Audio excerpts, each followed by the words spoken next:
we're always concerned about buying low, selling high, where we forget the point of fantasy football is winning. Right here. If you want to join an awesome community, talk fantasy football, get advice, all of that, and win a championship, make sure you hit that subscribe, hit that bell, so you get notified anytime we drop new content, which is basically daily.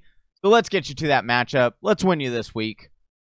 We're moving on to the next game, and that's the Cincinnati Bengals hosting the Jacksonville Jaguars. This is a 48-point over-under with, I believe, Cincinnati is favored in this. Is that right? Yeah. Over here? Yeah, it's Cincinnati by 3. Cincinnati's favored by 3. It's basically a pick 'em. They're getting the edge because they're at home. When we look at the Jacksonville side here, Sammy, we've got Minshew looking for a rebound. We had James Robinson get introduced to the world on Thursday night primetime as really the only thing on offense you liked out of Jacksonville last week. And then we saw DJ Chark miss the game last Thursday. We're hoping that he gets back into the fold here because he is a big part of this offense, and we saw how it affected Minshew. So, Sammy, are you confident that Jacksonville can get it back going here, or do you think Jacksonville is just one of those teams we're never going to be able to peg what they can do on offense? No, I think I don't know. I feel like they can be predictable if we know what the defensive side of the ball is going to be doing, right? And by defensive side, I mean the opposing team. Like if you look last week, right? Like Miami adjusted really well to what Gardner is weak at. And what Gardner's weak at is he's hesitant to throw the ball down the field.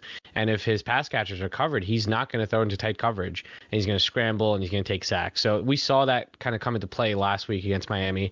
And this week against Cincinnati, I mean, listen, Cincinnati, they're a lot better in the secondary than people think. They're actually the third best secondary coverage unit in all the NFL. Surprisingly, you know, Darius Phillips, he's been improving every single game. William Jackson and Darius Phillips, they actually have allowed less than 1 yard per route run on all of their coverage snaps. The addition of Mackenzie Alexander has been huge for this secondary. But the one part, you know, that does give me a little bit of hope with Minshew is that Cincinnati actually ranks 31st in pass rush. So there is some hope for a decent bounce back game from Minshew, but DJ Chark has to be in the lineup for that to happen, right? Like we saw Chris Conley, he was dropping balls left and right.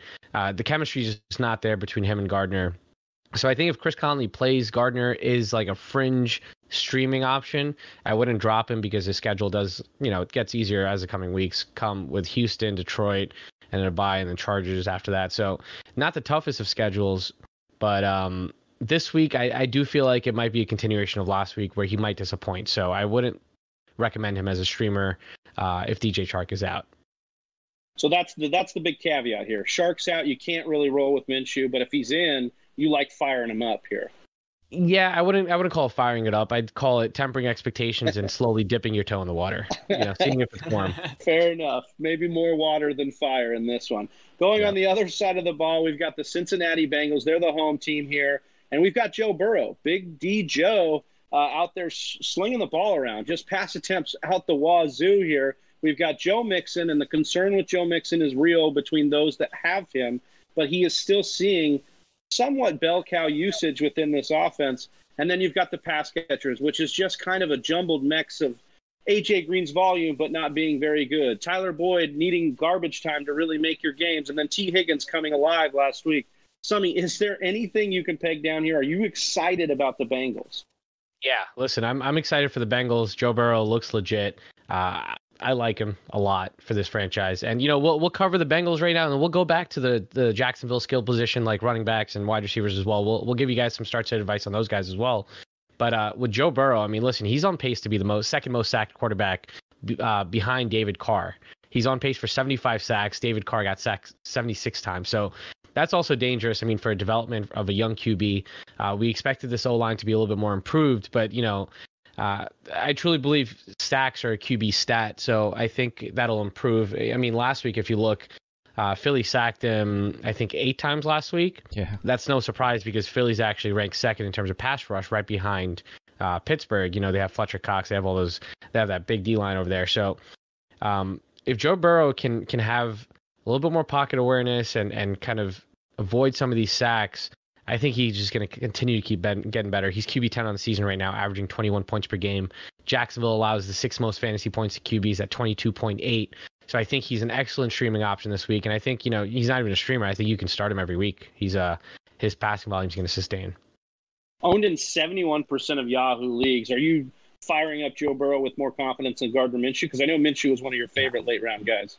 Yeah, this matchup, I'm gonna put Minshew outside the top 12, and then I'm gonna put Burrow inside the top 10. Honestly, you have told me, you told me at least against Cleveland you were concerned about Joe Mixon. But what is your thermometer level, your panic meter on Joe Mixon now, and specifically in this matchup? Yeah, I was just looking at the data here, Travian. It just looks like over the last 2 years with the new head coach, he's just become very game script dependent, right? So he's RB38 on the season. 79% of his fantasy points have actually come from just his rushing yardage because he's not being targeted and he hasn't found pay dirt yet. He has 9 targets versus Gio Bernard's 15. He has the second toughest rushing strength of schedule for the rest of the season. The reason why I wouldn't be too worried is because, listen, he's getting the volume, right? And we know that volume leads to production eventually. It's going to balance out. We saw what Joe Mixon did last year. Start off really slow, had a just fire burning, later half of the season. I think that could happen again. We see that Joe Mixon's received 6 red zone rushing attempts versus Gio's 1. So I think, if they get down there, that Joe Mixon's their guy. Again, volume will produce results. I would recommend if you're a Joe Mixon owner, just hang tight. Keep listening to our matchup show. I mean, if you guys heard week 2 matchup show, I kind of tempered expectations for Joe Mixon, and I'm a Joe Mixon owner as well in a couple leagues. I have a lot of equity in him, and I recommended sitting him, which I did. And I got out of that one unscathed, but you might not have the luxury to do that. But stick with Joe Mixon. Cojones. Yeah, you might not have the cojones to do that. No, I want to ask you though, would you trade Austin Eckler to get Joe Mixon? I'm not sure I would. I just don't like the schedule ahead for Joe Mixon. That's the whole thing. I don't know if he can turn it around based off of his schedule, but he is getting the usage. I don't know if I would do that. I think that's like a lateral move, and I think you're going from one sticky situation to another. So, when we look at the wide receivers, I kind of talked about it a little bit at the top. It's kind of a jumbled mess here. Do you have anything to provide Whisper Nation here from what you're seeing out of this wide receiving core? Oh, boy, do I. Let's go. All right, so A.J. Green, T. Higgins, Tyler Boyd. So A.J. Green, listen, he leads the league in air yards by a mile. He has 338 air yards on the year. The second is Deshaun Jackson with 282. So he has a whole 56 air yards more than the number 2 wide receiver. He's 13th in average depth to target, 15.4 yards down the field. But he's just been really inefficient, right? He just can't get separation. He's not producing. And a lot of people would indicate that, hey, listen, he's leading the league in air yards. He's bound to pop. I don't buy it, though, because he just can't come down with any catches. And we saw this offense last week. It shifted. The target distribution shifted. We saw Tyler Boyd get more targets. We saw T. Higgins get more involved. And I think they're realizing that, hey, we're just wasting drives targeting A.J. Green, whereas we could be going to other playmakers and we could be moving the chains a little bit more often. So you saw T. Higgins get more involved last week. He had more snaps than A.J. Green. I think because of that. 100%. I totally believe that.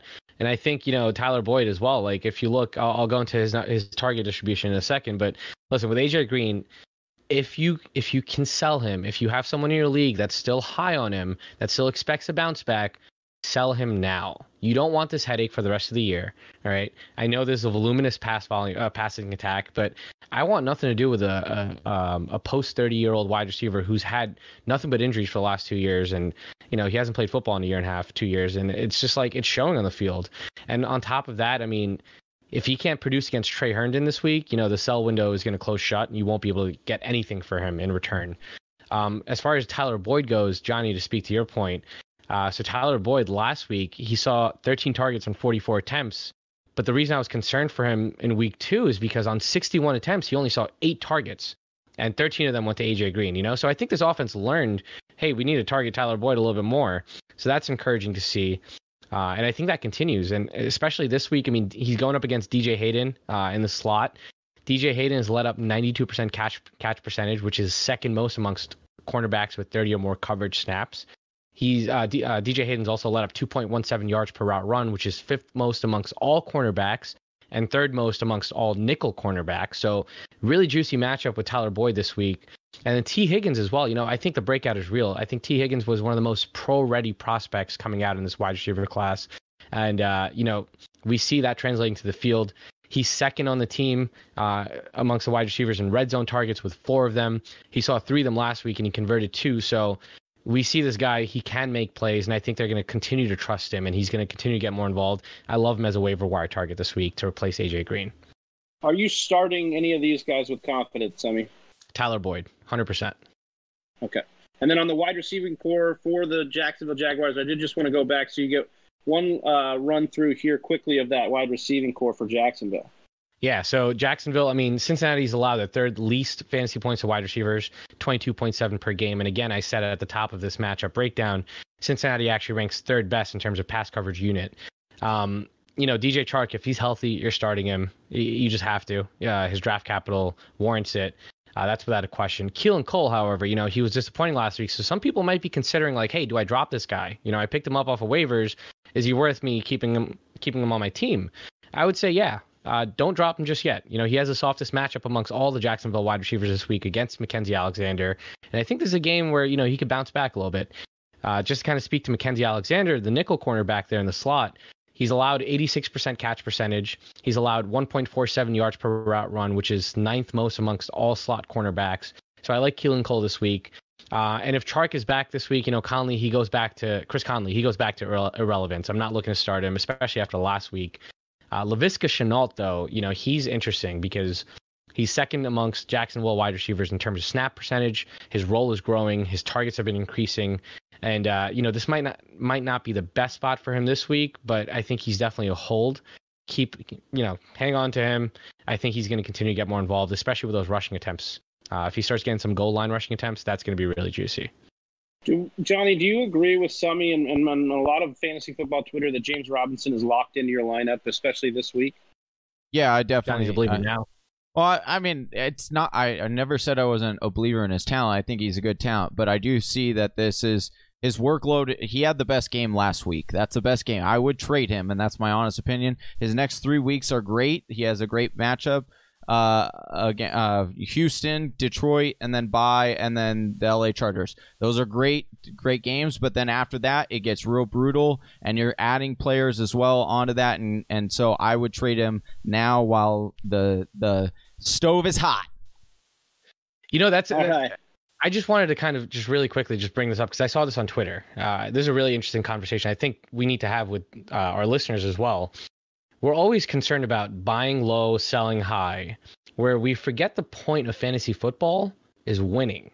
It's not winning trades, it's winning, right? Yeah. If you have a guy that's producing that you picked up before week 1 off the waiver for completely free, and he's an RB2 every single week, especially with the COVID situation going on right now, especially with all the injuries to these star running backs, listen, if you have James Robinson, don't trade him. Like I would give you the opposite advice of Johnny. Like I'm on the opposite side of the fence. It's like, listen, you're saying if someone came to you and said, "I'll trade you Austin Eckler right now for Robinson," you'd say no?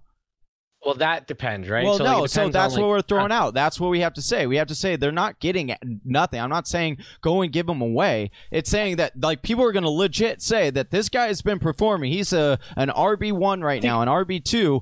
I will legit give you something in return. I'm going to say yes, take that. Even Austin Eckler, who I'm not a fan of, but I'll take Austin Eckler over James Robinson the rest of the year. For sure. But the only reason I'm saying is like be hesitant to trade him is because listen, his advanced metrics are popping as well, right? He's 12th in terms of yards after contact per attempt, 3.42. He's right behind Clyde Edwards. But they haven't faced anyone difficult. You can't throw out these things when I understand, like he's looked good, yes, but there are a lot of factors that are being indicated or are being thrown in right now that are not going to be that way moving forward, and that's what I'm saying. You need to proceed with caution. We can't say that for sure. Like we're expecting Armstead and Azigbo to come in and eat at that market share, but what if they come in and do exactly what Benny Snell and Anthony McFarland have done for James Conner, and that's be real actual spells? And then James Robinson, if he comes in and still has 55% of the market share and he's still getting 15 plus touches and he's still producing at an efficient clip, it's not really going to matter how many other backfield members that they have if he's still getting the majority of the work and performing at a similar level that he is right now. history would tell us that Jay Gruden loves a workhorse running back, and he, that's exactly how he runs his offense. So he's found his guy. I do feel like. And Johnny, you said that they haven't played anyone difficult. They actually played Indy. I mean, like Indy's a pretty tough rushing defense there. Tennessee's Week 1 not when that no bad one knew themselves. about James Robinson. No one knew about him. No, but I'm saying this in context of what you said. You said they haven't faced anyone difficult. I'm saying that they have actually, and James Robinson has still performed.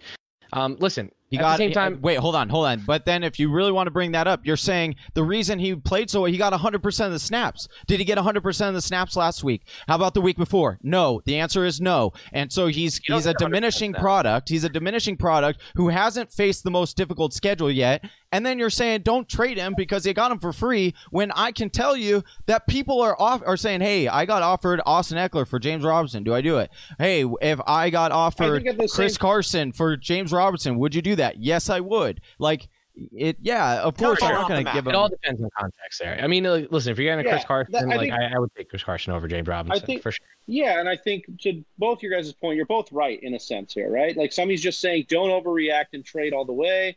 And Johnny's saying make sure you get value for guys that are diminishing products. I'll let you guys have it at it a little where I think Whisper Nation's going to appreciate that breakdown. Thank you for listening to the Fantasy Whisperers podcast. You can hear more from John and Travis on Google Play, SoundCloud, and iTunes. You can also follow us on Instagram, Facebook, and Twitter at TF Whisperers.